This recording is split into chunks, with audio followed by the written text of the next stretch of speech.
Alright guys, so today we're going to do question 2. We'll do this one here from 2009, this one here. So the figure shows clearly, question 2 is a rotations question. So the figure shows the elevation and plan of a birthday card. The logo is based on a regular hexagon, A, B, C, D, E, F. That's a regular hexagon, and a square. So a vital piece of information there. Got a hexagon and a square. Card is rotated about 0.0 on plan, as shown by the broken line. So it's going to be rotated over to here in plan. Draw the given elevation and plan showing clearly how to determine the size of the logo. B. Project an end view of the birthday card in the direction of ROA and show the card in its rotated position. Okay, so always first thing, rotations. Draw what they give you and what they give you here. So whatever they give you, that's going to be your first job. Draw exactly what they're giving you there. Okay, and your second job then is going to draw the new position of the card. So your tree view is going to have the old position, the new and the old, and the last one is going to be the new position. Okay, so I'm going to have to draw this here. If I'm projecting A in that direction, that means that my end elevation is going to get projected over here onto this side. So that means all this is going to go on the left hand side of my page. Alright, so get started. Actually, I've left out the margin here to put it in the video. Lads, a few of you there that are still not doing this margin correctly. Can you just take a note of what I do here and make sure that it's done correctly from now on, please? Okay, so we're going a line.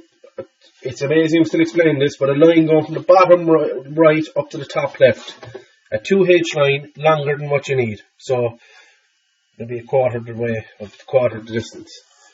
Okay, and then I'm going up 55 along the right hand side of the page. I'm marking 55 and I'm going 10 and 5, 10, 5, 10, 5, 10, 5, and I should have 10 on the bottom. And then when I've that done, I draw my line on top. I line up 55 over until it hits that diagonal line, and then I'm going straight down.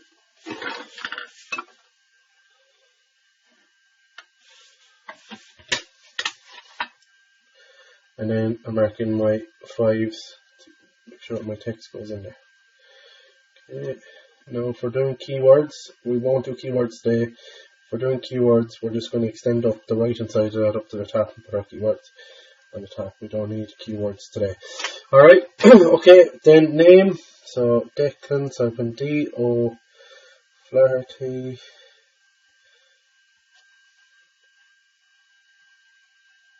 The question, 2009, question 2, rotations. And then the date is the 12th of the 5th, 2020. So exactly like that, lads. Obviously with the name changed. Okay? Please make sure that that is done in all the drawings, because you need to be able to quickly see what is on the page. And so if I'm trying to figure out, alright, what am I going to learn from this? What question is it? If I don't know, it's a waste of time. I'm going to spend 20 minutes going through the book trying to figure out which question I did. So make sure you just have a record of what you did. And if someone finds it, they'll know the name and you'll know what stage you did it at. So just put in them 3 pieces of information and do that. Okay, right. So we already decided that we're going to draw what they've given us. That's the first thing to do. So we're going to do an elevation and plan. We already decided the end elevation is going to go on the right hand side. So we're going to stick it over here on the left hand side. Okay, right. The height of the drawing, I can see here, up 100, then up 55. So the height of it is 155. So look, I'm going to come down. I'm going to come down more than here. I'll come down 170. And I'll draw my XY line. Okay. The width of the drawing is, it's going to be the diameter of the semicircle is 110, and that gives you the overall weight. So it's going to be 110. And then they've also told me that, so I'm 110, and they told me I have to come in 10 either side there. So I come in 10 here, and I come in 10 here. I'll just put that mark in there. Right, I'll chop my 2 vertical lines 110 apart.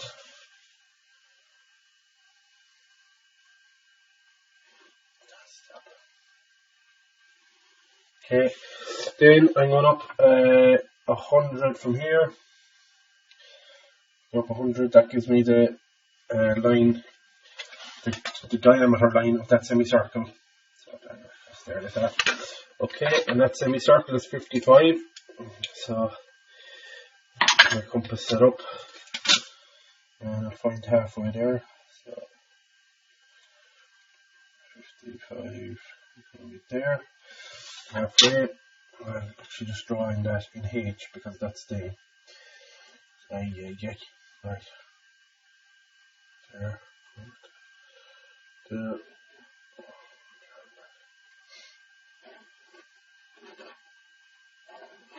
Okay. Circle.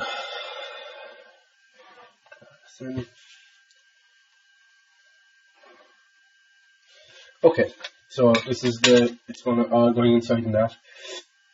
Right, from the drawing, we've got an S going on here. So look, I can see the S is made up of a load of squares. So look, I've got the height of it is 60, the width of it is 36, so that's the rectangle.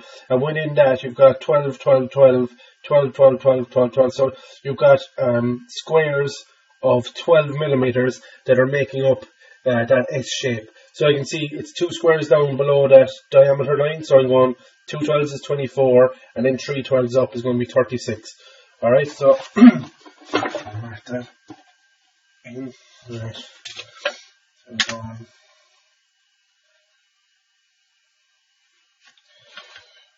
24 is there. Right, so I'm going down 24 and I'm marking the 2 12s. So I'm down 24 and I'm marking that 12 there while I'm at it. And then up 36, which is actually going to be 24, and 36 is 60. And then I'm marking 36. And I'm marking 48. And I have that up the top. That's that okay. Right. After that, the width of it, so there's the base of this, then the width of it is 36, so that means you have to go 18 that way, 18 that way, so I can lay 18 there, and mark off 18, and 18 this way, should give me 36, and I'm marking my 12s there as well, so 12, 24, okay. Alright, so I can draw in them squares there now. So I have the rectangle in its correct position, based on what I was given, and my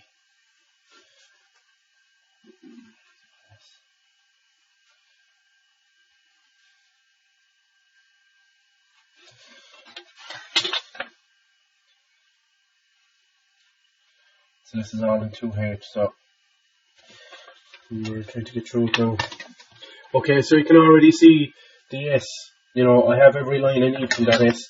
I just need to follow what I have in the drawing. So this bottom line is going fully. This one on the right hand side is going up 3 squares. 3. And this one is going in 2. This one is going in 2. That one is going over 2. Okay. So this one is going out up to the top.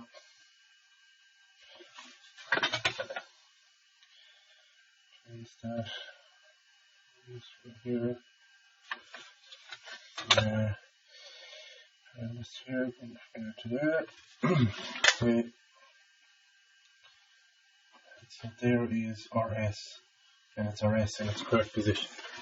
Alright, so that'll do there. Okay, next thing is, so we already read the question. We have a regular hexagon, a regular square. Alarm bell should be ringing there then, because if they're starting to give us polygons or some sort of geometric shape, one that you can describe, and they're giving us very, very limited information, well, you can be sure then they're talking about an enlargement, which they are in this particular question. So what have they given us? They've given us, it often happens that people look at this question and go, they're actually after leaving out information on it. They haven't. They've given you at this point here, they've told you this is a regular hexagon and this is a square. Alright? So that's all the information you actually need to draw it. Okay, so we're talking about an enlargement. What point is the important point, the one that the flashlight shines through? Well, it's going to be A. They've given us point A, and the other piece of information they've given to us is that it has to fit in between there and there. In 10 from this side, in 10 from this side. And that's actually all we need. Okay, so from A, we're going to draw a regular hexagon, and we're going to draw a square beside it that touches D, and the height of the square is the same as the height of the hexagon. It's not going to be the one we need, but it's going to be a similar one to the one we need. And we're going to make sure that point A is going to be point A in the small one and the big one. So we're going in 10 here, and we're going up, and we're going up, I think it's 35, is it? 35, and that gives me A. So I'll actually label A there now. Right, so there's A. Okay, so I can label A because it's going to be the same for both. Now, I have to get in a regular hexagon and a regular square in that gap there. Now, I'm just going to draw any regular hexagon. I'm going to go smaller than what I need. So I'll draw a line straight across there. And the handiest way to draw it actually is inside in the circle. So I'll just take this compass and I'll draw a 2H circle just to make sure, I'll mark it over here just to make sure that it goes through A.